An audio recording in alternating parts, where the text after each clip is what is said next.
नमस्कार दोस्तों, welcome to Rajasthan अखाड़ा। मेरा नाम है सिद्धार्थ शर्मा और हम तैयारी कर रहे हैं आरएस मींस 2025 की।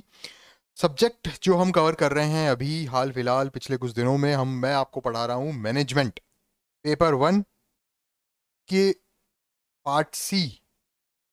ये पेपर 1 के यूनिट 3 का पार्ट बी है। मैनेजमेंट 20 मार्क्स का आता है और 20 मार्क्स में से लगभग 10 मार्क्स का मैं आपको सिलेबस कंप्लीट करा चुका हूँ। आज का जो अपना टॉपिक होने वाला है वो है स्टॉक मार्केट। स्टॉक मार्केट हम बात करेंगे अलग अलग एक्सचेंजेस के बारे में, चाहे वो बॉम्बे स्टॉक एक्सचेंज हो, एनएसई हो, नेशनल स्टॉक एक्सचेंज हो, इन सब के बारे में वो कैसे काम करती है बेसिकली वो बात करेंगे। शेयर्स के बारे में मैं आपको ऑलरेडी बता चुका था। एक लेक्चर हुआ था sources of finance, long term and short term. उसमें इक्विटी जो ओनरशिप कैपिटल थी, ओनर्स कैपिटल थी, इक्विटी की बात की गई थी, उसमें शेयर्स वगैरह स्टॉक वगैरह की बात हुई थी। लेकिन आज का लेक्चर जो है वो एक बिल्कुल अलग टॉपिक पर है, स्टॉक मार्केट। ठीक है, बात करते हैं सिलेबस की। तो फर्स्ट चैप्टर हमने पूरा कवर कर लिया है।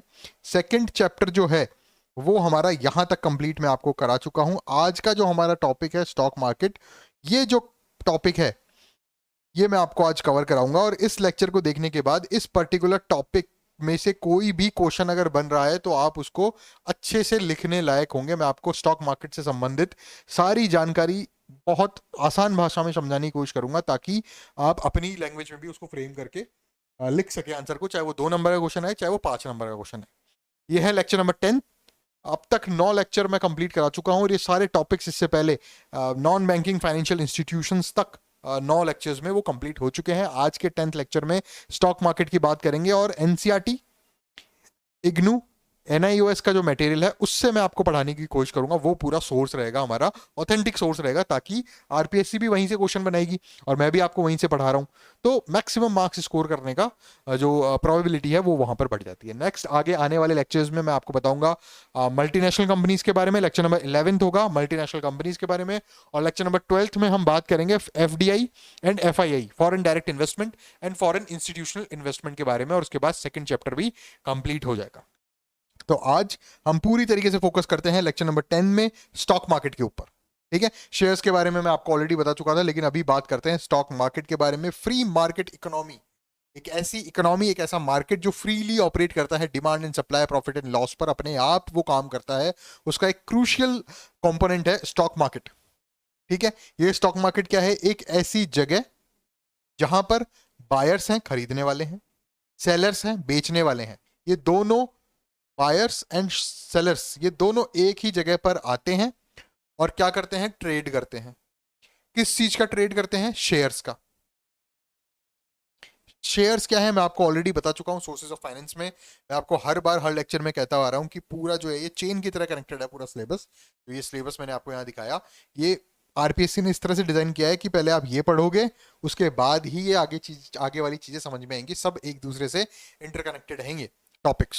तो sources of finance short and long term आपने पढ़ा, उसके बाद ही आपको कैपिटल स्ट्रक्चर समझ में आया, उसके बाद ही कॉस्ट ऑफ कैपिटल समझ में आई, डिस्ट्रीब्यूशन ऑफ प्रॉफिट समझ में आया, और स्टॉक मार्केट भी आपको तभी समझ में आएगा जब आपने इससे पहले के सारे लेक्चर्स जो हैं, जो 9 लेक्चर्स में अब तक कवर करा चुका हूं, वो कर दिए। अगर आप ये ऐसी गलती कर रहे हैं कि डायरेक्ट इस लेक्चर को खोल लिया है, तो इसको बंद करके पहले पूरा कंटिन्यूसली लेक्चर वाइज देखें, नंबर वाइज, और उसके बाद स्टॉक मार्केट स्टार्ट करें, ताकि वो चीजें आपको अच्छे से समझ में आए। शेयर्स में ऑलरेडी आपको बहुत ही अच्छे से सोर्सेज ऑफ फाइनेंस में समझा चुका हूं। लॉन्ग टर्म ओनर्स इक्विटी जो होती है, ओनर्स कैपिटल जो होती है, वो शेयर्स होते हैं। जो भी कैपिटल है उसको छोटे छोटे डिनोमिनेशंस में बांट दिया अपन ने, वो क्या हो गए? शेयर्स हो गए। मान लीजिए आपकी पूरी कंपनी की टोटल कैपिटल जो है, मान रहे हैं अपन 1 लाख रुपीज है। ठीक है, और एक शेयर जो है वो 100 रुपए का है। तो टोटल कितने शेयर हो गए? आपने इस 1 लाख को कितने डिनोमिनेशंस में बांटा? 1000 डिनोमिनेशंस में बांट दिया। मतलब 1000 शेयर्स हैं और एक शेयर जो है वो 100 रुपए का है। टोटल ओनर्स कैपिटल को छोटे छोटे भागों में, छोटे छोटे डिनोमिनेशंस में बांट देना क्या कहलाता है? शेयर कहलाता है। ये क्या है? ये पूरी 1 लाख रुपए, दिस इज ओनर्स कैपिटल। ठीक है, ये 1000 क्या है? ये डिनोमिनेशन से छोटे छोटे, इनको शेयर कहेंगे। ये 100 रुपए क्या है? पर शेयर वैल्यू है। ठीक है, तो पूरी कंपनी की वैल्यू को हमने छोटे छोटे डिनोमिनेशंस में बांटा, जिन्हें हमने शेयर्स कहा। और इन शेयर्स का ट्रेड जो होता है, ट्रेड का मतलब बाइंग और सेलिंग, ये कहां पर होगा? स्टॉक मार्केट में होगा। बात समझ में आ गई? स्टॉक में जैसे सब्जी मंडी होती है, सब्जी मंडी में आप सब्जी खरीदने जाते हैं और कुछ लोग आते हैं वो सब्जी बेचने आते हैं। क्या काम होता है सब्जी मंडी में? ट्रेडिंग ऑफ सब्जियां। ठीक है, तो ये जो स्टॉक मार्केट है ये शेयर मंडी है, शेयर मार्केट है, शेयर्स की मंडी है। यहां पर कुछ लोग आते हैं शेयर्स खरीदने, कुछ लोग आते हैं शेयर्स बेचने, और इन शेयर्स की ट्रेडिंग होती है। कहां पर होती है? स्टॉक मार्केट में होती है। शेयर क्या होंगे? शेयर छोटे छोटे डिनोमिनेशंस होंगे किसी भी public listed company, publicly listed company के पूरी जो कैपिटल होगी उसके छोटे छोटे जो डिनोमिनेशंस होंगे, उन डिनोमिनेशंस का क्या होगा? ये शेयर वैल्यू। डन? बात समझ में आई? अच्छे से समझा दिया। और अच्छे से आप समझ सकते हो अगर वो आपने पुराना lecture sources of finance short term and long term अगर आपने पढ़ा है तो। खैर अभी के लिए मैं आपको जितना अच्छे से समझा सकता था मैंने समझाया। शेयर मार्केट जो है, stock market, share market stock market एक ही बात है। ठीक है, ये एक मंडी है जहां पर ट्रेड हो रहा है, खरीद फरोख्त हो रही है। किस चीज की? शेयर्स की। शेयर्स क्या है? किसी भी पब्लिकली लिस्टेड कंपनी के पूरी ओनर्स कैपिटल के छोटे छोटे डिनोमिनेशंस को शेयर कहा जाता है। पर शेयर की एक वैल्यू हो। ठीक है, धीरे धीरे सालों के साथ, पहले तो ये सीधा सिस्टम, सीधा सिंपल सिस्टम चलता था, लेकिन जैसे जैसे चीजें डेवलप हुई, सोफिस्टिकेटेड सिस्टम होने लग गया। फॉर्च्यून जो है लोगों के भविष्य बनने और बिगड़ने लगे कि आज आपने 100 रुपए का शेयर खरीदा, दो लोगों ने, किसी का शेयर तो हो गया 105 का और किसी का शेयर हो गया 95 का। तो ये तो बहुत छोटी वैल्यू है। अगर यहीं करोड़ों में खेल हो तो 5 लाख का नुकसान और 5 लाख का प्रॉफिट हो गया। ये यहाँ प्रॉफिट हो रहा है 5 लाख का, यहाँ प्रॉफिट हो रहा है 5, यहाँ लॉस हो रहा है 5 लाख का, अगर आप 1 करोड़ की बात कर रहे हैं तो। राइट? परसेंटेज के हिसाब से काम चलता है। तो इस तरह से ये चीजें होती है। गवर्नमेंट जो है, गवर्नमेंट इसको मॉनिटर करती है इन मूवमेंट्स को, and companies rely on it to fuel their growth. Company अपनी ग्रोथ मार्केट से देखती है। Right? और गवर्नमेंट इसको कैसे मॉनिटर करती है? सेबी के थ्रू। सेबी एक रेगुलेटरी बॉडी है, securities exchange board of India. वो इस पूरे मार्केट के ऊपर विजिल रखती है कि कहीं कोई गड़बड़ तो नहीं हो रही। समझ में आई सारी बात? आसान शब्दों में मैंने इसको समझाने की कोशिश करी। पीडीएफ जो इस लेक्चर की वो आपको कहां मिलेगी? टेलीग्राम, टेलीग्राम चैनल हमारा राजस्थान अखाड़ा के नाम से आपको सारी पीडीएफ मिल जाएगी। ये पीडीएफ तैयार की गई है एनसीईआरटी से और एनआईओएस इग्नू के मटेरियल से। तो ये ऑथेंटिक मटेरियल है, आप इसको एज इट इज समझ सकते हैं, रट सकते हैं, और ये काम आपका हो जाएगा। स्टॉक मार्केट की बात करें, व्हाट इज स्टॉक मार्केट? तो ये collection of market and exchanges हैं। जितनी भी अलग अलग एक्सचेंजेस हैं, बहुत सारी हमने अलग अलग एक्सचेंज बना रखी है। जैसे इंडिया की बात करें तो 2 स्टॉक एक्सचेंज है। कौन कौन सी? अगर आपको नाम पता है तो बहुत अच्छी बात है, नहीं तो मेरा तो कर्तव्य है ही आपको बताने का। एक तो हो गई बॉम्बे स्टॉक एक्सचेंज, बीएसई, ठीक है, जिसका जो इंडिकेटर है वो है सेंसेक्स। और दूसरी जो सबसे बड़ी स्टॉक एक्सचेंज है that is NSE, NSE. 2 stock exchange है, बीएसई बॉम्बे स्टॉक एक्सचेंज और दूसरी है एनएसई नेशनल स्टॉक एक्सचेंज। इसका है सेंसेक्स, इसका इंडिकेटर है निफ्टी, निफ्टी 50। ठीक है, तो ये कलेक्शन ऑफ मार्केट्स है। स्टॉक मार्केट सिर्फ एक एक्सचेंज नहीं है, इन दोनों को मिलाकर क्या बना? Stock market. और एक्टिविटीज क्या होती है? सच एज इशुएंस, इशू होते हैं शेयर्स, बाय होते हैं, खरीदे जाते हैं शेयर्स, और बेचे जाते हैं, selling off shares take place. तो 3 काम होते हैं शेयर मार्केट, स्टॉक मार्केट में। और स्टॉक मार्केट किन से मिलकर बना होता है? अलग अलग मार्केट से, अलग अलग एक्सचेंज से मिलकर क्या बना है? स्टॉक मार्केट बना है। और वहां पर कौन कौन सी एक्टिविटीज होती है? शेयर का इशू करना, शेयर को खरीदना, शेयर को बेचना। शेयर क्या है? शेयर एक छोटा सा डिनोमिनेशन है एक कंपनी की टोटल कैपिटल का, ओनर्स कैपिटल को अलग अलग भागों में बांट दिया गया, बराबर बांटों में बांट दिया गया, और वो जो एक भाग है वो क्या बन गया? शेयर। और उस शेयर की पर्टिकुलर वैल्यू होगी जो कमती बढ़ती होती रहती है। These financial instruments also known as stocks. देखिए, ये जो शेयर्स हैं इनको स्टॉक्स भी कहा जाता है, इनको इक्विटीज भी कहा जाता है, इनको ओनर्स कैपिटल भी कहा जाता है। ये डिनोमिनेशन है ओनर्स कैपिटल का। आपके पास जितने शेयर हैं उतनी आपके पास ओनरशिप ऑफ द कंपनी है, मतलब ये partial ownership of the company दिखाता है। फॉर एग्जाम्पल बात करते हैं कि एक कंपनी है जिसकी टोटल वैल्यू जो है, ओनर्स कैपिटल जो है, वो 1 लाख रुपए है। डन? 1 लाख रुपए को बराबर बराबर छोटे छोटे डिनोमिनेशंस में बांटा गया ताकि ट्रेडिंग अच्छे से हो सके। ये पूरी कंपनी है और इसकी वैल्यू क्या है? 1 लाख। अपन सिर्फ एग्जाम्पल ले रहे हैं। डन? इसको कितने भागों में बांट दिया गया? 1000 भागों में बांट दिया गया, और एक भाग की वैल्यू आई 100 रुपए। ठीक है, तो ये 1 लाख रुपए हो गया। डन? अब अगर आपके पास इन 1000, मतलब इस कंपनी के 1000 टुकड़े हो गए, ओनरशिप के 1000 टुकड़े हो गए, अगर आपके पास 10 शेयर यहां पर है, ठीक है, अगर आपके पास 10 शेयर यहां पर हैं, तो आपके पास कितनी परसेंटेज ऑफ वो हो गई? 10/1000 इंटू 100। 2 जीरो से 2 जीरो गया, 1 जीरो से 1 जीरो गया। अगर आपके पास इस कंपनी के 10 शेयर हैं, तो आपके पास 1% की ओनरशिप हो गई। बात समझ आ गई अच्छे से? तो जितने ज्यादा आपके पास शेयर होंगे, उतनी पार्शियल ओनरशिप कंपनी की आपके पास होगी। मान लीजिए अगर आपके पास 1000 के 1000 शेयर हैं, तो आपके पास कितनी वैल्यू है? ₹1,00,000 है, और कंपनी की वैल्यू कितनी है? 1,00,000। तो आपके पास कंपनी की टोटल ओनरशिप हो गई, पार्शियल ओनरशिप नहीं हुई, टोटल ओनरशिप हो गई। अगर आपके पास कंपनी के 100 शेयर हैं, तो आपके पास कंपनी की 10% ओनरशिप हो गई।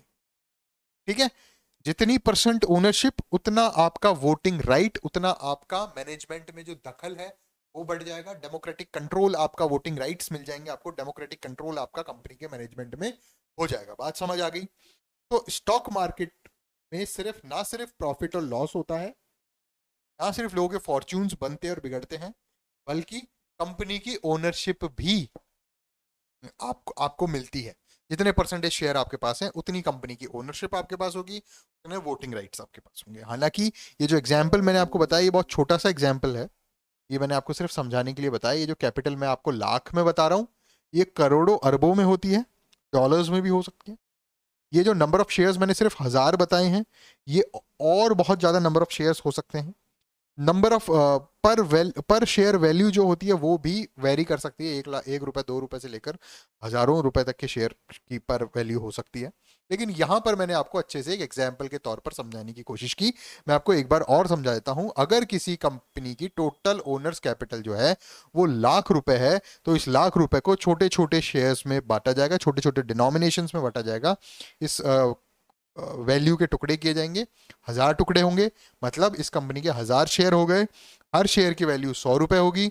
आपके पास जितने परसेंटेज शेयर होंगे, ये माना जाएगा कि आपके पास इस पर्टिकुलर कंपनी की, इस कंपनी का नाम है अपनी कंपनी, अपनी कंपनी। ठीक है, आपके पास जितने नंबर ऑफ शेयर्स होंगे, जितने परसेंटेज नंबर ऑफ शेयर्स होंगे, उतनी आपके पास अपनी कंपनी की ओनरशिप होगी। तो ये बात समझ में आ गई? इक्विटी कहलाते हैं इसको, स्टॉक्स भी कहते हैं। आप इक्विटी कह दी तो भी सेम बात है, स्टॉक्स कह दिया तो भी वही बात है, और स्टॉक्स कह दिया तो भी वही बात है। शेयर वगैरह सब सेम ही बात हो रही है। डन? बात समझ में आ गई? ये स्लाइड बिल्कुल क्लियर है, आगे बढ़े।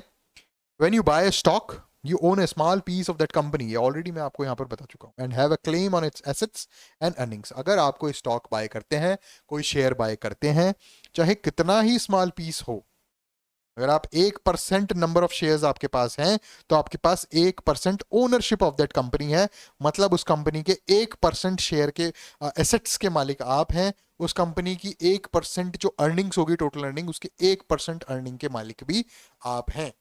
ये ओनर बन जाते हैं। जितने परसेंटेज ऑफ शेयर आपके पास, उतने ज्यादा, उतने बड़े आप ओनर। ठीक है, अब स्टॉक मार्केट जो शब्द है वो कभी कभी इंटरचेंजेबली यूज किया जाता है स्टॉक एक्सचेंज के लिए, लेकिन मैं आपको ऑलरेडी बता चुका हूं, स्टॉक एक्सचेंज एक अलग चीज है और स्टॉक मार्केट एक अलग चीज है। ये इस तरह से है कि जैसे ये पूरा जो है, ये क्या है? स्टॉक मार्केट, SM नाम देते हैं, और इसके अंदर ये छोटी छोटी क्या है? Stock exchange. जैसे BSE हो गई, बॉम्बे स्टॉक एक्सचेंज, NSE हो गई, national stock exchange, New York stock exchange, इस तरह की अलग अलग है। तो स्टॉक मार्केट जो है वो एक ब्रॉड वर्ड है, एक ब्रॉड कंसेप्ट है, और उसके अंदर जो है वो एक सबसेट के रूप में काम करती हैं अलग अलग एक्सचेंज। और ये पैराग्राफ भी यहाँ पर यही बात बोलने और समझाने की कोशिश कर रहा है। The term stock market is often used interchangeably with stock exchange, but technically stock market is a broader concept, जिस तरह की मैंने आपको ये समझाया। This is stock market encompassing all exchanges, while an exchange is a specific marketplace. This is a specific marketplace, और ये इसके अंदर खूब सारी अलग अलग एक्सचेंज है स्टॉक मार्केट के अंदर, like the New York stock exchange and Bombay stock exchange. बात समझ आ गई? क्लियर है यहां तक सब कुछ? आगे बढ़े, चलिए। अब स्टॉक मार्केट वर्क कैसे करता है? स्टॉक मार्केट मतलब हम इस ब्रॉड कंसेप्ट की बात कर रहे हैं, पूरे की। एक्सचेंजेस की बात नहीं कर रहे, एक्सचेंजेस की बात हम बाद में करेंगे। सबसे पहले इस पूरे मार्केट को समझने की कोशिश करेंगे, स्टॉक मार्केट कैसे काम करता है। स्टॉक मार्केट एक रेगुलेटेड ऑक्शन मार्केट की तरह बात काम करता है, जहां पर शेयर जो है वो इशू होते हैं। इशू का मतलब कि ये मार्केट है और इस मार्केट में शेयर का आना, बर्थ ऑफ अ शेयर, मतलब वो इशू हो गया। मतलब यहां पर देखिए, मान लीजिए ये शेयर हैं कुछ अलग अलग कंपनीज के। अब अगर कोई शेयर पब्लिकली लिस्टेड कंपनी हो रही है बाद में, और वो शेयर बाहर से आ रहे हैं अंदर शेयर मार्केट के अंदर, किस लिए? ट्रेड होने के लिए, तो उसको क्या कहा जाता है? इशू। पहली बार अगर कोई शेयर बिकेगा, खरीदा जाएगा, तो उसे इशू ऑफ द शेयर कहा जाएगा। उसके बाद दूसरी बार अगर वो खरीदेगा, बिकेगा, तो उसको ट्रेडिंग कही जाएगी। तो तीन काम यहां पर हो गए। पहला हो गया इशू, दूसरा हो गया ट्रेड। अब आप कहोगे कि यार सर तो तीन काम बता रहे हैं, तो ये तो इशू की बात हो गई। इशू और ट्रेड, ये तो दो काम हुए, तीन काम हुए। इशू का मतलब कोई नया शेयर जो है वो आ रहा है मार्केट में, अब उसकी पहली बार खरीद फरोख्त होगी।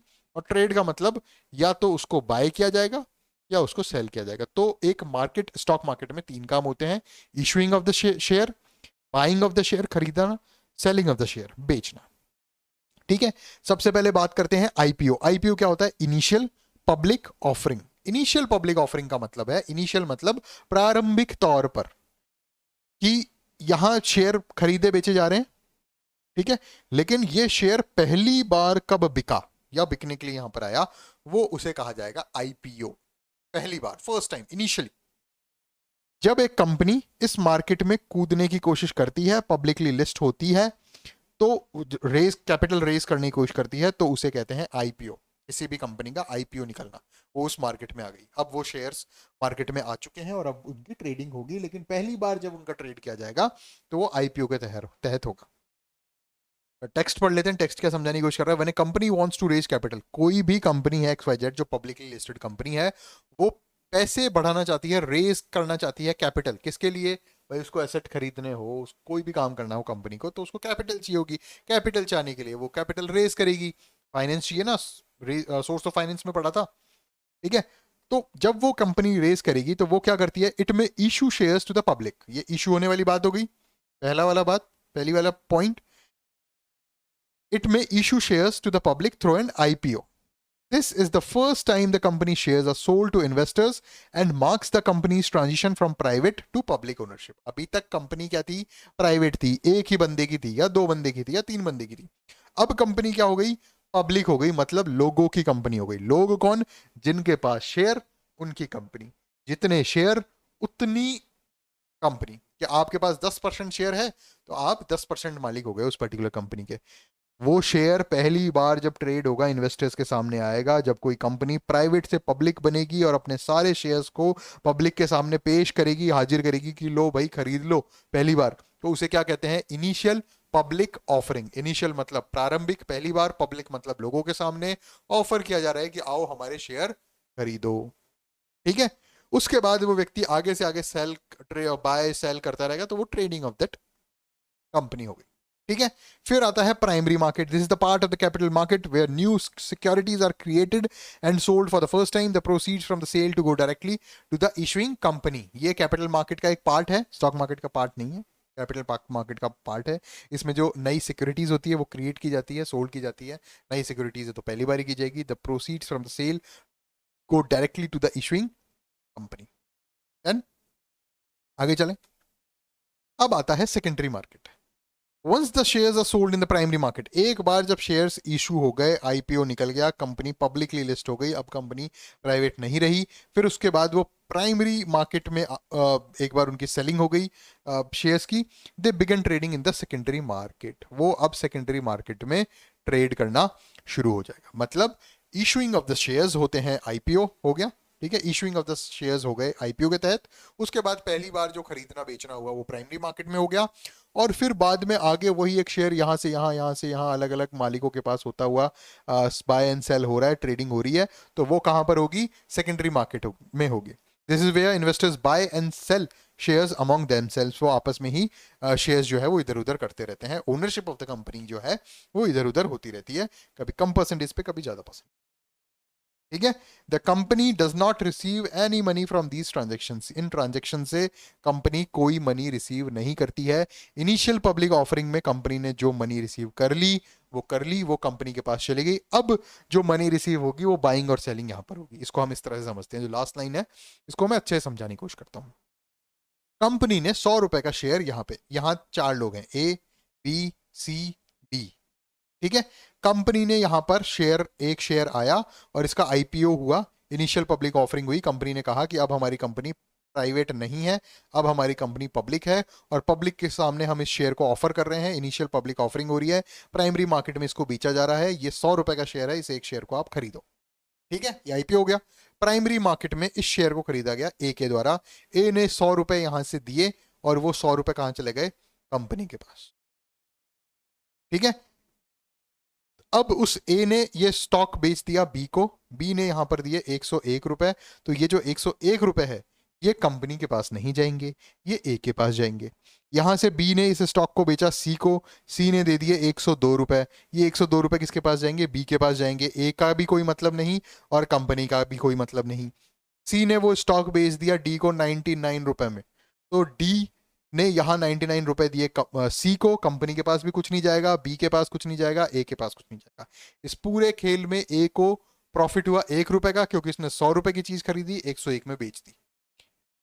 कंपनी को प्रॉफिट हुआ 100 रुपए का और अपनी ओनरशिप थोड़ी सी उसकी डाइल्यूट हो गई। ओनरशिप जो है वो मार्केट में चलेगी, जिसके पास भी ये शेयर जाएगा उसके पास वो ओनरशिप साथ के साथ जाएगी, ठीक है। यहां ए को प्रॉफिट हुआ 1 रुपए का, 100 रुपए का शेयर उसने बी को 101 रुपए में बेचा। बी को प्रॉफिट हुआ फिर 1 रुपए का, 101 रुपए का शेयर उसने 102 को बेचा। सी को लॉस हुआ 3 रुपए का, सी ने वो शेयर डी को बेचा 99 रुपए का, सी को लॉस हो गया 3 रुपए का। इस तरह से पूरा मार्केट काम करता है। जितनी बार भी अब ट्रेडिंग होगी उसमें कंपनी का कोई लेना देना नहीं है। कंपनी के पास 100 रुपए है, वो कंपनी की 100 रुपए ले लिए कंपनी ने और अपनी परसेंटेज ओनरशिप जो है वो डाइल्यूट कर दी, ठीक है। यहां तक चीजें समझ में आ गई। अब आगे बात करते हैं की players in the stock market. Stock market में कौन कौन लोग हैं, किस तरह से काम करते हैं, क्या चीजें होती है, वो सारी बातें मैं आपको यहाँ पर पढ़ाऊंगा। तो अभी तक मैंने आपको क्या क्या समझाया? सबसे पहले स्टॉक मार्केट की डेफिनेशन समझा दी कि स्टॉक मार्केट होता क्या है। उसके बाद मैंने आपको बता दिया स्टॉक मार्केट काम कैसे करता है, कैसे इनिशियल पब्लिक ऑफरिंग्स होती है, कैसे प्राइमरी मार्केट काम करता है, सेकेंडरी मार्केट में क्या होता है, ये सारी बातें आपको समझा दी। अब मैं आपको आगे पढ़ाऊंगा कि स्टॉक मार्केट में कौन कौन काम करता है, कौन कौन से पार्टिसिपेंट्स हैं, ठीक है। उसके बाद टाइप ऑफ स्टॉक्स की बात आएगी, प्रेफर्ड स्टॉक और ये सारी चीजें। स्टॉक एक्सचेंज के बारे में हम यहाँ पर पढ़ेंगे। स्टॉक मार्केट इंडेक्स जो हो गए अलग अलग, भाई एक तो अभी हमने क्या शुरू किया, स्टॉक मार्केट के बारे में बात की। स्टॉक मार्केट के अंदर जो अलग अलग एक्सचेंजेस हैं उसके बारे में मैं आपको समझाऊंगा और उन एक्सचेंजेस के जो पर्टिकुलर इंडेक्सेस हैं उसके बारे में बात होगी। इसके अलावा इसके बेनिफिट्स क्या क्या है, रिस्क क्या है स्टॉक मार्केट में, किस तरह से स्टॉक मार्केट में इन्वेस्ट किया जाता है, ये बेसिक नॉलेज मैं आपको दूंगा। बाकी कोई एग्जाम पॉइंट ऑफ व्यू से कोई काम का नहीं है।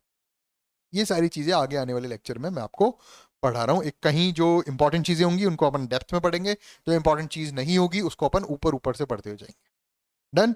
बात समझ में आ गई किस तरह से पूरा लेक्चर है? छोटा ही लेक्चर लूंगा, ज्यादा नहीं। फटाफट कंप्लीट करते हैं क्योंकि मेजर जो चीजें हैं स्टॉक मार्केट की वो मैंने आपको समझा दिया। थ्योरी जो है वो समझ में आ गई। अब एक तरीके से प्रैक्टिकल नॉलेज अपन लेंगे और वो भी ज़्यादा डेप्थ में नहीं जाएंगे। हमें ट्रेडिंग नहीं करनी है और हमें कोई फाइनेंस का काम भी नहीं करना है। हमें सिर्फ एक बेसिक नॉलेज चाहिए स्टॉक मार्केट की कि वो क्या होता है, जो मैंने आपको दे दी है। अब प्रैक्टिकल लेवल पे थोड़ी बहुत बातें और करेंगे, समझाने की कोशिश करूंगा। तो शुरू करते हैं कि स्टॉक मार्केट में कौन कौन से प्लेयर्स हैं, कौन कौन से पार्टिसिपेंट्स हैं। सबसे पहले पार्टिसिपेंट जो आते हैं स्टॉक मार्केट में वो है रिटेल इन्वेस्टर। रिटेल इन्वेस्टर कौन होते हैं? वो लोग जो इंडिविजुअल इन्वेस्टर्स हैं, ठीक है। एक अकेला बंदा है, वो क्या कर रहा है, वो बाय कर रहा है और सेल कर रहा है। किस चीज को कर रहा है? स्टॉक्स को। कैसे कर रहा है? ब्रोकरेज अकाउंट्स होते हैं अलग अलग साइट्स पर या एप्स पर आप अकाउंट बना देते हैं और इंडिविजुअल इन्वेस्टर हैं, आप अकेले व्यक्ति हैं जो स्टॉक्स को या शेयर्स को ट्रेडिंग कर रहे हैं, बाय या सेल कर रहे हैं, तो उसे क्या कहते हैं? रिटेल इन्वेस्टर कहते हैं। फिर आते हैं इंस्टीट्यूशनल इन्वेस्टर्स। ये एक पूरी कंपनी है और वो कंपनी इन्वेस्ट कर रही है, वो कंपनी बाइंग और सेलिंग ऑफ स्टॉक्स कर रही है। एंटिटीज लाइक म्यूचुअल फंड है, पेंशन फंड है, इंश्योरेंस कंपनीज है एंड हेज फंड्स हैं। ये लार्ज अमाउंट ऑफ मनी जो है वो इन्वेस्ट करती है, बहुत सारे नंबर ऑफ शेयर्स जो है वो खरीदती है, बेचती है और इस तरह से क्या कहलाती है? Institutional investors. ये म्यूचुअल फंड का एक इंस्टीट्यूशन हो गया, वो इन्वेस्ट कर रहा है। पेंशन फंड जो है वो एक इंस्टीट्यूशन हो गया, वो फंड वो इन्वेस्ट कर रहा है। डन? तो इस तरह से ये सारे हैं। इसके अलावा स्टॉक ब्रोकर्स आते हैं, ये इंटरमीडियरीज होते हैं, ये मिडिल मैन होते हैं जो यहाँ से आपके लिए शेयर्स को खरीदेंगे और आपके लिए बेचेंगे ऑन बिहाफ ऑफ क्लाइंट्स। ये आप क्लाइंट हो गए, ये यहाँ पर आ गया, इंटरमीडिएटरी आ गया, जो क्या कर रहा है इवेंचुअली, लाइसेंस्ड इंटरमीडिएरी है ये।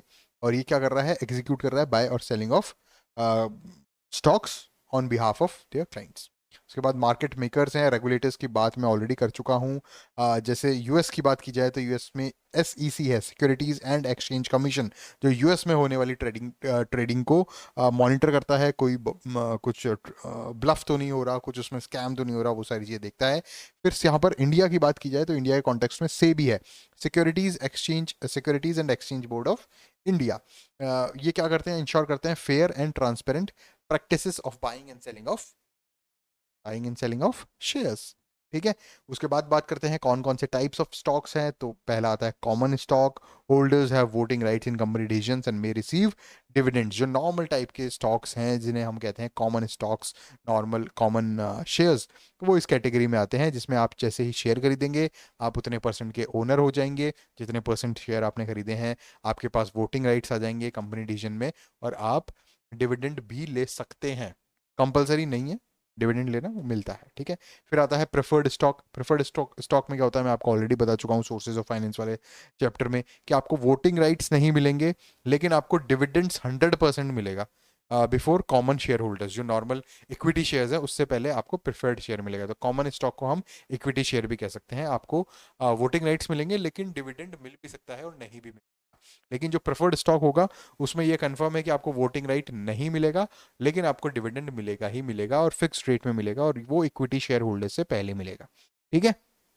फिर आते हैं ग्रोथ स्टॉक्स। ऐसे शेयर्स, ऐसी कंपनीज के शेयर्स जो ग्रो करते हैं अबो एवरेज रेट पर एज कम्पेयर टू अदर्स, उन्हें क्या कहते हैं, ग्रोथ स्टॉक्स कहते हैं। फिर आते हैं dividend stocks. The stocks provide regular income through dividends and are often from well established companies. जो डिविडेंड आपको देते हैं, रेगुलर इनकम आपको देते हैं, लो रिस्क देते हैं, तो वो सारी चीज़ें डिविडेंड स्टॉक्स आ गए। तो ये हमने तमाम अलग अलग प्रकार के स्टॉक्स पढ़े। अब हम बात करते हैं स्टॉक एक्सचेंज की। स्टॉक एक्सचेंज क्या है, ये एक सबसेट है स्टॉक मार्केट का। मतलब स्टॉक मार्केट के अंदर कई अलग अलग स्टॉक एक्सचेंज आती है। ये ऐसे प्लेटफॉर्म होते हैं जहां पर जाकर आप मतलब जो इन्वेस्टर्स है वो ट्रेडिंग करते हैं, बाइंग और सेलिंग ऑफ स्टॉक्स करते हैं। ये एक तरह से मार्केट ही हो गया, इसको यूज कर सकते हैं इस कीवर्ड को, स्टॉक मार्केट या स्टॉक एक्सचेंज। लेकिन स्टॉक एक्सचेंज बेसिकली एक सबसेट है स्टॉक मार्केट का। बहुत सारी अलग अलग स्टॉक एक्सचेंज जो है वो मिलकर क्या बनाती है, स्टॉक मार्केट बनाती है। ये मैं आपको ऑलरेडी समझा चुका हूँ। देन तो अब बात करते हैं स्टॉक एक्सचेंज की डेफिनेशन। टेक्स्ट में क्या लिखा हुआ है, stock exchanges are the platforms. ये ऐसे प्लेटफॉर्म है, ऐसी जगह है जहां पर स्टॉक ट्रेडिंग होती है। स्टॉक ट्रेडिंग का मतलब buying and selling off shares. ठीक है। मेजर स्टॉक एक्सचेंज कौन कौन सी है, न्यूयॉर्क स्टॉक एक्सचेंज, ठीक है, सबसे लार्जेस्ट स्टॉक एक्सचेंज है वर्ल्ड की। फिर आती है नास्डेक। नास्डेक क्या है, नोन फॉर टेक्नोलॉजी स्टॉक्स। ठीक है, जितने भी टेक्नोलॉजी से रिलेटेड कंपनियां हैं उसके जो स्टॉक्स है वो बेचना खरीदने का काम कौन कर रहा है, नास्डेक कर रहा है। फिर आती है London stock exchange, Tokyo stock exchange. India के कॉन्टेक्स्ट में बात करें जाए तो बॉम्बे स्टॉक एक्सचेंज और नेशनल स्टॉक एक्सचेंज। ठीक है। ईच एक्सचेंज है लिस्टिंग रिक्वायरमेंट्स। ठीक है, कि उस पर्टिकुलर स्टॉक एक्सचेंज में आप कौन से स्टॉक एक्सचेंज में कंपनी लिस्ट करा रहे हो। ठीक है, सबसे पहली बात तो ये। फिर हर स्टॉक एक्सचेंज की कुछ लिस्टिंग रिक्वायरमेंट्स हैं, तो कंपनी अगर उन लिस्टिंग रिक्वायरमेंट्स को मीट करती है, ठीक है, तो वो कंपनी वहाँ उस पर्टिकुलर स्टॉक एक्सचेंज में लिस्ट हो सकती है।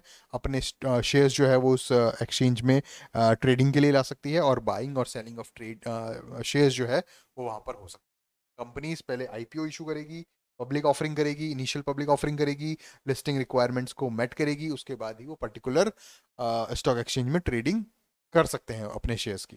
ठीक है। तो हर स्टॉक एक्सचेंज के अलग अलग रूल्स एंड रेगुलेशंस होते हैं, रिक्वायरमेंट्स होती है, जिसको कंपनी फुलफिल करती है और वहां पर ट्रेडिंग होती है। बात समझ आ गई। तो शेयर मार्केट के बारे में आपको बता दिया, वो अलग चीज़ है। शेयर मार्केट के अंदर क्या है, अलग अलग एक्सचेंजेस हैं जो कंपनीज वहाँ पे लिस्ट करती है अपनी कंपनीज को, अपने शेयर्स को अकॉर्डिंग टू द रिक्वायरमेंट्स, और फिर वहाँ पर ट्रेडिंग होती है। अब हर स्टॉक एक्सचेंज का एक इंडेक्स होता है, जो एक एवरेज वैल्यू, एक एवरेज चीज़ जो है वो शो करता है कि उस पर्टिकुलर जो भी एक्सचेंज है उसके एवरेज वेटेड जो शेयर का वैल्यू है वो चीज़ शो करता है। अगर वो पर्टिकुलर इंडेक्स जो है वो ऊपर जा रहा है, इट मींस एवरेज जो मार्केट है वो ऊपर गया है। अगर वो तो वो ग्रीन में शो होता है, ठीक है, वो इंडेक्स। अगर वो चीज़ रेड में शो हो रही है इट मीन्स कि वो इंडेक्स नीचे गया है। वो इंडेक्स कोई भी हो सकता है, सेंसेक्स हो सकता है, निफ्टी हो सकता है, अलग अलग हर स्टॉक एक्सचेंज का कोई ना कोई इंडेक्स होता है, उसके बारे में भी मैं आगे आपको समझाऊंगा। बात समझ में आ रही है यहाँ तक? ठीक है, ये ज़्यादा इंपॉर्टेंट चीज़ें नहीं है, बेसिक ऊपर ऊपर से समझने वाली बात है। आप ये समझ सकते हैं नैस्डैक अगर 2 नंबर का क्वेश्चन आता है आप उसमें चेंज, यहाँ पर टेक्नोलॉजी से स्टॉक से टेक्नोलॉजी से रिलेटेड जो कंपनियां हैं वो यहाँ पर लिस्ट होती हैं। ठीक है, रिक्वायरमेंट की बात हुई ना, तो रिक्वायरमेंट यही है कि टेक्नोलॉजी स्टॉक्स यहाँ पर। आगे बात करते हैं स्टॉक मार्केट इंडेक्स की, वो मैंने आपको बताया। ये क्या करता है कि आपको एक वैल्यू दे दी गई है, एक इंडेक्स दे दिया गया है। कोई भी स्टॉक, कोई स्टॉक मार्केट है, स्टॉक मार्केट के अंदर अलग अलग एक्सचेंज है, उस पर्टिकुलर एक्सचेंज का कोई ना कोई इंडेक्स है। अब वो इंडेक्स क्या है? वैल्यू है। जैसे वो इंडेक्स हो सकता है 10,000, अब आज 10,000 है, कल हो गया 10,200, तो इट मीन्स ये ग्रीन है, मार्केट मार्केट ग्रीन है, मतलब मार्केट ऊपर जा रहा है। ठीक है, अब वो इंडेक्स कैसी चीज होता है? Indexes track the performance of A group of stocks, कि आपने पर्टिकुलर बॉम्बे स्टॉक एक्सचेंज में 100 ग्रुप ऑफ स्टॉक्स जो है वो आपने लिस्ट कर दिया और उनका जो एवरेज चीज है वो आपने उस इंडेक्स को बना दिया। ठीक है, indexes track the performance of group of stocks, जैसे निफ्टी 50 है तो वो 50 कंपनीज के स्टॉक्स वो दिखा रहा है। ठीक है, इस तरह से। And provide a snapshot of market trends, market का जो ट्रेंड है उसका एक स्नैपशॉट प्रेजेंट करता है कि 10,000 से 10,200 गया, मतलब मार्केट ग्रीन है, मतलब वो जो 50 शेयर्स हैं निफ्टी के वो ऊपर जा रहे हैं, एवरेज से वो ऊपर गए हैं। अगर आप देखेंगे कि 10,000 का 9,800 हो गया, इट मीन्स मार्केट रेड है, एवरेज जो है वो नीचे जा रहा है। देन तो इस तरह से ये काम करता है। जिस तरह से हमने अलग अलग स्टॉक एक्सचेंज के बारे में पढ़ा, अब यहाँ पर हम पढ़ेंगे मेजर यूएस कंपनीज का स्टॉक एक्सचेंज है डाउ जोन्स इंडस्ट्रियल एवरेज। ठीक है, ये 30 मेजर यूएस कंपनीज को जो है वो ट्रैक करता है, डीजीआईए। फिर है S&P 500, ये 500 लार्ज कैप यूएस स्टॉक्स को मेजर करता है। फिर आता है नेस्डेक कंपोजिट, ये टेक्नोलॉजी और जो ग्रोथ स्टॉक्स होते हैं उनको मेजर करता है। फिर आता है निफ्टी 50 एंड सेंसेक्स, सेंसेक्स जो है वो बीएससी का है, निफ्टी 50 जो है वो एनएससी का है, नेशनल स्टॉक एक्सचेंज का। ठीक है, तो इस तरह से ये इंडेक्स जो है वो ट्रैक करते हैं परफॉर्मेंस को। परफॉर्मेंस मतलब पॉजिटिव या नेगेटिव, रेड या ग्रीन, बढ़ोतरी हुई है या कम हुआ है मामला, इसकी परफॉर्मेंस को, ग्रुप ऑफ स्टॉक्स को। And provide a snapshot of market trends. Done हो गई बात, आगे चलें। अब बात की जाए benefit of stock exchange, stock market का, जो स्टॉक एक्सचेंज से भी ऊपर स्टॉक मार्केट आता है तो उसके बेनिफिट्स क्या क्या हैं। तो पहला बेनिफिट तो ये है कैपिटल फॉर्मेशन हो रहा है, जैसा कि मैंने आपको sources of finance short term and long term में आपको बता दिया था कि जैसे ही शेयर इशू होते हैं तो ओनर्स कैपिटल जो है वो वहां पर रेज होती है, कैपिटल का फॉर्मेशन होता है, जिसकी वजह से कंपनीज जो है वो वहां पर काम करती है smoothly. Companies use the stock market to raise funds for expansion, innovation and job creation. Job creation तो अल्टीमेटली हो ही रहा है, कोई कंपनी काम करेगी तो जॉब क्रिएशन हो रहा है, ये एक इनडायरेक्ट गोल है। लेकिन मेन काम क्या होता है कि कोई भी कंपनी अपनी आईपीओ लॉन्च करती है, पब्लिकली लिस्ट करती है कंपनी को, तो क्या होता है कि वो फंड रेज कर रही है पब्लिक से। ठीक है, तो फंड रेज करना प्राइमरी रिक्वायरमेंट होती है स्टॉक मार्केट। आप इजीली लोन लोगे, प्रॉब्लम होगी, लाइबिलिटी क्रिएट होगी, लेकिन इस तरह से आप क्या करते हैं, इक्विटी को डाइल्यूट करते हैं, अपनी कंपनी की ओनरशिप को पब्लिक को, और वहां से जो है कैपिटल फॉर्मेशन होता है। इसके अलावा इन्वेस्टमेंट अपॉर्चुनिटीज दी जाती है पब्लिक को, कि पब्लिक अपना पैसा किसी भी कंपनी में इन्वेस्ट कर सकता है। आप किसी भी कंपनी के ओनर बन सकते हो उस कंपनी के स्टॉक्स खरीद के। डन, तो एक तरह से इन्वेस्टमेंट अपॉर्चुनिटीज है बहुत अच्छी। It allows the individuals to invest in business and grow their wealth over time. Invest हो रहा है और वेल्थ जो है वो ग्रो हो रही है। इसके अलावा लिक्विडिटी मेंटेन होती है, कि कोई भी इन्वेस्टर है उसके पास 500 शेयर्स पड़े हैं, वो कभी भी उसको सेल करके और कन्वर्ट कर सकता है शेयर्स को कैश में थ्रू ट्रेड्स। ट्रेड्स मतलब बाइंग और सेलिंग ऑफ शेयर्स। ठीक है, इसके अलावा इकोनॉमिक इंडिकेटर होता है जो स्टॉक मार्केट होता है, वो हमें बताता है कि इकोनॉमिक हेल्थ कैसी है, वो सीधे सीधे रिफ्लेक्ट करता है, वही तरह से मिरर का काम करता है, इकोनॉमिक किस तरह से काम कर रही है, कितनी हेल्दी है। वो जो इकोनॉमिक हेल्थ है वो इकोनॉमिक इंडिकेटर बताता है, कौन? Stock market. अगर स्टॉक मार्केट ग्रीन में जा रहा है इट मींस बहुत अच्छी इकोनॉमी चल रही है, सब कुछ बढ़िया बढ़िया चल रहा है, जितनी भी कंपनीज है वो सारी ग्रो कर रही हैं। ठीक है, और अगर मार्केट रेड दिखा रहा है, लो जा रहा है, इंडिकेट लो कर रहा है, इट मीन जो है वो लॉस उठा रही है, इकोनॉमी की हालत है। ये सीधे सीधे इंडिकेशंस यहाँ पर हमें स्टॉक मार्केट से मिलते हैं। Stock market trends reflect investor sentiment and overall economic health. इसके अलावा इन्वेस्टर सेंटिमेंट, ये बहुत अच्छी बात है। अगर शेयर्स जो है वो बेचे जा रहे हैं, धड़ाधड़ सेल हो रहे हैं, तो वो रेड दिखाएगा। अगर इन्वेस्टर्स शेयर्स धड़ाधड़ खरीद रहे हैं तो वो क्या दिखाएगा? ग्रीन दिखाएगा। ठीक है, इस तरह से यहाँ पर इन्वेस्टर्स के सेंटिमेंट जो है वो यहाँ पर शो होते हैं कि किस तरह से इन्वेस्टर्स क्या चाहते हैं, वो खरीदना चाह रहे हैं या वो बेचना चाह रहे हैं। तो ये एक अच्छा इकोनॉमिक इंडिकेटर है। इसके अलावा रिस्क भी है स्टॉक मार्केट में। मार्केट रिस्क है, इकोनॉमिक डाउन टर्न्स होते हैं, इन्वेस्टर पैनिक कर जाते हैं, मार्केट रिस्क में रहता है, वोलेटाइल रहता है मार्केट की, फ्लक्चुएट होता रहता है फ्रीक्वेंसी। आप देखेंगे, आप अभी आप सेंसेक्स सर्च मारिए और देखिए ओवर द ईयर वो किस तरह से फ्लक्चुएट हुआ है।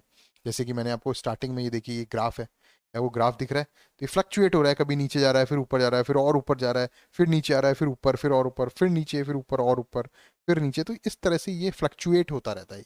ये वॉलेटाइल मार्केट है, कभी भी ऊपर जा सकता है, कभी भी नीचे जा सकता है। अगर आप अपनी इनकम को यहाँ पर इन्वेस्ट कर रहे हैं तो जरूरी नहीं है कि आपको प्रॉफिट ही हो, और समटाइम्स ड्रामेटिकली ये वॉलेटाइल है, बहुत ज़्यादा फ्लक्चुएट होता है। इसके अलावा कंपनी रिस्क में रहती है। ठीक है, अगर कंपनी में परफॉर्मेंस अच्छी नहीं हो रही, स्कैंडल्स वगैरह, स्कैम्स वगैरह कुछ हैं, तो आपके स्टॉक्स की प्राइसेस जो है वो धड़ाम से नीचे गिर सकती हैं। इस तरह से सारी चीज़ें यहाँ पर काम करती हैं। लिक्विडिटी रिस्क है, कुछ स्टॉक्स ऐसे होते हैं जो आपने खरीद लिए, उस टाइम बढ़िया परफॉर्म कर रहे थे, लेकिन कभी कभी ऐसा हो जाता है कि वो जब आपको बेचने का टाइम आया, आपको लिक्विडिटी चाहिए, आपको पैसा चाहिए, आपको कैश चाहिए, और आपने उनको वापस सेल करने की बात की, तो वो हार्डर टू सेल हो जाते हैं। ठीक है, या फिर आप वो सेल होंगे तो वो लॉस के साथ होंगे। ठीक है, तो ये सारे रिस्क तो यहाँ पर होते हैं, और रिस्क को टॉलरेट करना पड़ता है। थ्रू आउट रिसर्च कर थॉरो रिसर्च करनी पड़ती है इन्वेस्ट करने से पहले। इन्वेस्टर्स ये काम लगातार करते रहते हैं, ये कोई ऐसा अंधा गेम नहीं है कि आप सीधे जाके वो आपने इन्वेस्ट कर दिया। पूरी एक थॉरो रिसर्च की जाती है, उसके बाद यहाँ पर पैसा इन्वेस्ट किया जाता है, क्योंकि यहाँ पर रिस्क है। ये सारी चीज़ें यहाँ पर रिस्क है। अगर आपने चीज़ कुछ पैसा इन्वेस्ट किया है किसी कंपनी में, शेयर्स खरीदे हैं, और मान लीजिए उस कंपनी की परफॉर्मेंस पुअर है, स्कैंडल्स वगैरह है, तो कंपनी रिस्क में है, तो उसके जो स्टॉक्स हैं वो डाउनफॉल में जाएंगे ही जाएंगे, ये निश्चित है। ध्यान हो गई बात, समझ में आया? How to invest in the stock market, मुझे नहीं लगता ये एक इंपॉर्टेंट काम है। अगर आपको इसमें इंटरेस्ट है, ये पढ़ने का है आरपीएससी पॉइंट ऑफ व्यू से, दिस इज नॉट इंपॉर्टेंट। लेकिन फाइनेंशियल लिटरेसी के हिसाब से अगर आप इसको पढ़ना चाहें, मैंने पीडीएफ में इंक्लूड कर दिया है, आप पढ़ना चाहें तो आप टेलीग्राम चैनल से पीडीएफ डाउनलोड करो और इसको पढ़ सकते हैं, किस तरह से ब्रोकरेज अकाउंट बनाना है, और वो सारी चीज़ें सब अवेलेबल हैं। ठीक है, फिर types of stock market analysis भी किसी काम का नहीं है, ये इंपॉर्टेंट नहीं है आरपीएससी पॉइंट ऑफ व्यू से। फंडामेंटल एनालिसिस, टेक्निकल एनालिसिस किस तरह से होती है, नहीं। पीडीएफ में मैंने इसलिए इंक्लूड कर दिया कि आपके पास समय हो, और आप अगर अगले मेंस की तैयारी कर रहे हो तो आप पढ़ सकते हैं। अगर आप इस मेंस की तैयारी कर रहे हैं, not important for you at all. ठीक है, stock market trades and innovations की बात की जाए तो ऑनलाइन ट्रेडिंग होती है आजकल। इतना अच्छी फैसिलिटीज़ हो गई हैं, इतनी एप्स यहाँ पर आ गई है, टेक्नोलॉजिकल एडवांसमेंट रिसेंट ईयर्स में इतने ज़्यादा हुए हैं, रैपिड टेक्नोलॉजिकल एडवांसमेंट हुए हैं कि क्या हुआ है, ऑनलाइन ट्रेडिंग होने लगी है। आप ऐप्स के थ्रू डायरेक्ट कहीं भी रियल टाइम में बाय और सेल कर सकते हैं स्टॉक्स में। रियल टाइम मतलब अगर आप 12:20 पे स्टॉक खरीद रहे हैं तो वो रियल टाइम में खरीदा जाएगा, 10 मिनट आगे नहीं, 10 मिनट पीछे नहीं। ठीक है, रोबो एडवाइजर से एआई के थ्रू आप पूरा अपना पोर्टफोलियो मैनेज कर सकते हैं। ऐसे ऑटोमेटेड टूल्स हैं जिसके द्वारा आपको पता लगाया जा सकता है बहुत इजीली तो स्टॉक अच्छा परफॉर्म कर रहा है, 30 दिनों में क्या उसका ट्रेंड रहा है, वो ट्रेंड्स वगैरह, चार्ट रीडिंग वगैरह सब रोबो एडवाइजर्स का मतलब एआई का यहाँ पर रोल हो गया। एल्गोरिथमिक ट्रेडिंग होती है कि सॉफ्टवेयर्स यूज किए जाते हैं, कॉम्प्लेक्स ट्रेडिंग स्ट्रेटजीज बनाई जाती है, और वो सारी होती है क्रिप्टो करेंसीज, टोकनाइजेशंस, ये सारी चीजें नॉट इंपॉर्टेंट। ठीक है, कॉमन स्टॉक मार्केट टर्म्स की बात करें तो बुल मार्केट इसको कहते हैं जब आपके स्टॉक का प्राइस जो है वो ऊपर ही ऊपर जा रहा है, इसे कहते हैं बुल मार्केट। सेंसेक्स आज 10,000 था, कल 10,200, फिर 10,500, 10,800, 12,000। This is called bull market. Bull मतलब सींगों से ऊपर उछालना। उसको बुल क्यों कहा जाता है? बुल इसलिए कहा जाता है बुल मार्केट क्योंकि बुल जो है वो अपने सींगों से हमेशा ऊपर उछालता है। ठीक है, चीजों को, तो मार्केट अगर ऊपर उछल रहा है तो that is bull market. Second term है बियर मार्केट। बियर मार्केट मतलब मार्केट जो है वो लॉस में जा रहा है, नीचे जा रहा है, रेड दिख रहा है। ठीक है, यहां पर मार्केट ग्रीन दिखेगा, ऊपर जाएगा। बियर मार्केट में मार्केट रेड दिखेगा, नीचे जाएगा, लॉस होगा। ठीक है, आज 10,000 है, कल 9,800, कल 9,500, 9,000, 8,500, इस तरह से वो नीचे डिक्लाइनिंग स्टॉक प्राइसेस होगी। उसे कहते हैं बियर मार्केट। बियर इसलिए कहा जाता है क्योंकि बियर की आदत होती है नीचे की तरफ ढकेलना, अपने सर से जमीन की तरफ मारना। ठीक है, फिर बात करते हैं ब्लू चिप स्टॉक्स। ऐसे कुछ स्टॉक्स होते हैं जिनको आइडेंटिफाई किया जाता है ब्लू चिप से। इसका मतलब ये नहीं है कि उन स्टॉक्स में ब्लू चिप लगी हुई है। ब्लू चिप का मतलब है ऐसी कंपनीज जिनके ऊपर ट्रस्ट बहुत ज़्यादा हो, जो स्ट्रॉन्ग परफॉर्मेंस जिनकी हो, रेपुटेशन जिनकी ज़्यादा हो, जैसे टाटा। ठीक है, या और भी कोई एग्जाम्पल ले सकते हैं। फिर उसके बाद डिविडेंड की बात करते हैं। तो डिविडेंड वो पैसा है, एक फिक्स्ड पैसा है जो शेयर होल्डर्स को दिया जाता है कंपनीज की अर्निंग्स में से, स्पेशली दिया जाता है प्रेफरेंस शेयर होल्डर्स को। ठीक है, मार्केट कैपिटलाइजेशन की बात करें तो total market value of companies outstanding shares. कोई भी कंपनी है, उसके जितने स्टेज शेयर्स हैं, मान लीजिए 1,000 शेयर हैं और 1,000 की 100 रुपए पर शेयर है, तो 1,00,000 रुपए जो है वो कंपनी का मार्केट कैपिटलाइजेशन हो गया। जो मैंने एग्जांपल देता हूँ, जो अपन करते हैं ना बात, कंपनी का कितना पैसा है, टोटल शेयर्स का जो वैल्यू है वो मार्केट कैपिटलाइजेशन हुई उस पर्टिकुलर कंपनी की। डन, बात समझ आ गई, क्लियर है? आगे चलें। Impact of stock market on the economy. Economy पर स्टॉक मार्केट का क्या इम्पैक्ट है? पहला है इकोनॉमिक ग्रोथ। सबसे पहली चीज, ट्रेडिंग हो रही है, बाइंग सेलिंग हो रही है, तो इकोनॉमिक ग्रोथ होगी। ठीक है, लोगों की जो सेविंग्स है वो कहाँ पर जो है ट्रांजिशन हो रहा है, उसका इन्वेस्टमेंट में हो रहा है। फिर उस इन्वेस्टमेंट में भी ग्रोथ नजर आ रही है या लॉस नजर आ रहा है? बेसिकली ग्रोथ नजर आएगी लॉन्ग टर्म पे देखेंगे तो अगर एक पर्टिकुलर बंदा अपने पैसों को ग्रो कर पा रहा है, 100 का 105 रुपए कर पा रहा है, तो इवेंचुअली नेशन भी की इकोनॉमी भी ग्रो कर रही है। फिर बात आती है corporate governance. Public scrutiny ensures company maintain transparency. ये ट्रांसपेरेंसी जो है वो कंपनियों में हो रही है क्योंकि वहां पर पब्लिक इन्वॉल्व हो गई, पब्लिक का पैसा लगा हुआ है, तो पब्लिक क्या करेगी? विजिल रहेगी, एम्पावर्ड रहेगी, वो देखेगी कि यार कंपनीज में कैसा काम हो रहा है, वोटिंग राइट्स वगैरह वो सब है। इसके अलावा वेल्थ क्रिएशन हो रहा है इंडिविजुअल्स का और इंस्टीट्यूशंस का। अगर कोई इंडिविजुअल 100 रुपए इन्वेस्ट कर रहा है और उसको 2 साल बाद, 3 साल बाद मान लीजिए 500 रुपए मिल रहे हैं, तो वेल्थ क्रिएशन हो रहा है ना। इस तरह से सारी चीजें इकोनॉमी पर इम्पैक्ट करती हैं। ये सारी चीजें मैंने आपको स्टॉक मार्केट के टर्म समझा दिए, स्टॉक मार्केट के बारे में समझा दिया, शेयर्स के बारे में समझाया, स्टॉक्स के बारे में समझाया, इकोनॉमी का ओवरऑल ग्रोथ वगैरह सारी चीज़ें पीडीएफ में इंक्लूडेड है। बेसिक जो चीज़ मैं आपको समझाना चाहता था वो मैं समझा चुका हूँ। इन्हीं चीज़ों पर क्वेश्चन बनेगा एग्जाम में। आप यहीं आसपास से पेपर में क्वेश्चंस देखेंगे आरएस मीन्स में। तो इस तरह से आप थोड़ी तैयारी करें, इसको रिवीजन वगैरह करते रहें। ये सारी चीज़ें जो हैं वो पीडीएफ में इंक्लूडेड है, इसके बाहर से कुछ नहीं आएगा। और ये जो भी बातें सामने आपको टेक्स्ट में दिख रही है, इकोनॉमिक परफॉर्मेंस वगैरह, फाइनेंशियल गोल, ये सारी चीज़ें को ऑलरेडी समझा चुका हूँ। ठीक है, तो all the best for your exam. ये आज का ये जो 10th लेक्चर था ये भी कंप्लीट हो चुका है और हमने आज स्टॉक मार्केट जो है वो पूरा कंप्लीट कर दिया है। कल मैं आपको मल्टीनेशनल कंपनीज जो है लेक्चर नंबर 11th हम पढ़ेंगे, जिसमें मल्टीनेशनल कंपनीज के बारे में मैं आपको समझाऊंगा। All the best for exam. मेहनत करते रहिए, मेहनत का फल फाइनल सिलेक्शन ही होगा, इस बात की गारंटी के साथ रहिए। कॉन्फिडेंट रहिए, कॉन्फिडेंस इज द की। ठीक है, आपको सब कुछ आता है। ऐसा लग रहा होगा कि आप भूल रहे हो, आपको याद नहीं होता, लेकिन जिस टाइम आप एग्जाम देने बैठोगे तब सारी चीज़ें क्वेश्चन देखोगे और मेरी आवाज़ आपको कानों में चलती रहेगी, अगर आपने अच्छे से 2 या 3 बार रिवाइज किया है मैटर को। ठीक है, तो मेहनत करिए, मेहनत का कोई शॉर्टकट नहीं है। Thank you and all the best.